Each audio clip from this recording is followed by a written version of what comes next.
no impact as such. It was just like jamming your brakes on a car. And that was that. She stopped. We had a porthole open, and I looked out, and the sky was clear, the stars were shining, the sea was dead calm. And I thought, I don't know, I couldn't understand it. So I came out of my cabin, and I thought, oh, I'd go forward. And I went forward to the well deck on the starboard side, and I could see ice in the well deck.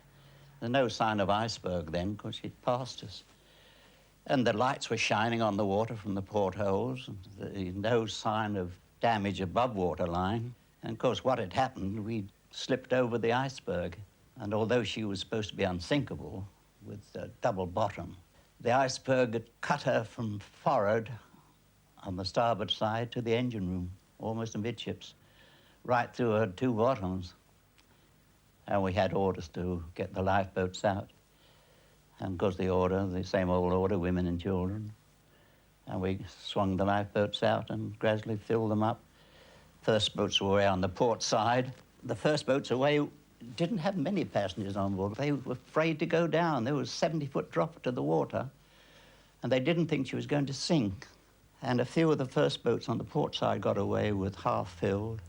Don't forget, we had 16 lifeboats, and they each carried 50. And if they'd been filled, we could have saved 800, whereas we only saved 500. So you can imagine there were many seats in the first lifeboats vacant. Then I had orders to go down the storeroom with a gang of men and get all the biscuits we could find. Well, when we got back up onto the boat deck, we couldn't get near the lifeboats. Some people were scrambling to get in and being pushed back. By that time, she was listing very badly to port, and we couldn't get the starboard boats down. But before I got my lifebelt on, I met a young couple, and I can tell you her name. It was Mrs. Clark. They'd spent their honeymoon in France, and we'd picked them up at Cherbourg. And she was having trouble with her lifebelt. So I fixed that on to her, and I said, I think you better get into a lifeboat. And there was one in the port, on the port side.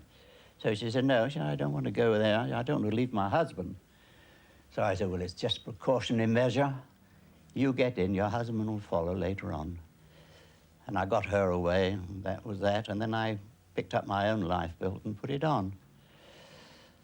Well, things went then, and then the third-class passengers were coming up.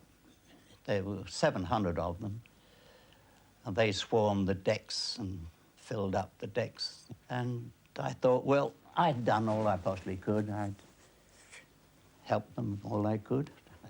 And I thought, oh, now I'll go up and get out of all this scrumming and go on the poop deck. And she was sinking fast then. And all of a sudden, she lifted up quickly, and you could hear everything crashing through her. Everything that was movable was going through her. And then she went down and seemed to come up again. So I thought, well, now I'm going to leave. And I was hanging on to a board. We had two boards, starboard and port, which said, keep clear of propeller blades. And I was hanging on to one of these, and I was getting higher and higher in the air. And I thought, well, now I'll go. And I dropped in. I had a lifebelt on. And I hit the water with a terrific crack. And luckily, I didn't hit anything when I dropped in. There were bodies all over the place. And then I looked up at the Titanic. So the propellers were right out of water. The rudder was right out, and I could see the bottom. And then gradually she glided away, and that was that. That was the last of the Titanic. I didn't want to die, and I didn't see much chance of living, but I was gradually getting frozen up. And by the grace of God, I came across a lifeboat, and they pulled me in. And there was a fireman dead in the bottom, and there was about a foot of water in this boat. There was another man who seemed to be trying to get away from it again. I don't know what was the matter with him. They were tying him down. and the rest were women and children. And I sat on a seat, and who should be... I sat next to Mrs. Clark, the girl I'd put into a lifeboat. And she said, the first thing she said, have you seen my husband? So I said, no, I haven't, but I expect he'll be all right. Anyway, I was in a pretty bad way then, as you can imagine, frozen solid almost. And she wrapped me round with a cloak. She had some sort of blanket or a coat on.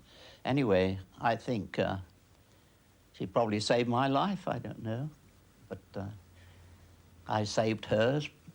At least I think I might have done. I think I did. And she saved mine. I believe you've even got a watch that you were wearing at the time when you went into the water. Yes, yes. Oh, and it's only an old gunmetal watch. But I couldn't afford anything better in those early days. Here it is. This one. What does it show us? That says 2:20. What time was it when you went into the water, do you think? I think about 2 o'clock. I think it lasted. It was frozen up like I was. I think it lasted for about 20 minutes in the water. Does talking about this incident bother you like you have been today? Talking about it? I should probably dream about it tonight. Have another nightmare. You'd think I'm too old for that, but you'd be amazed. You lie in bed at night and the whole thing comes round again.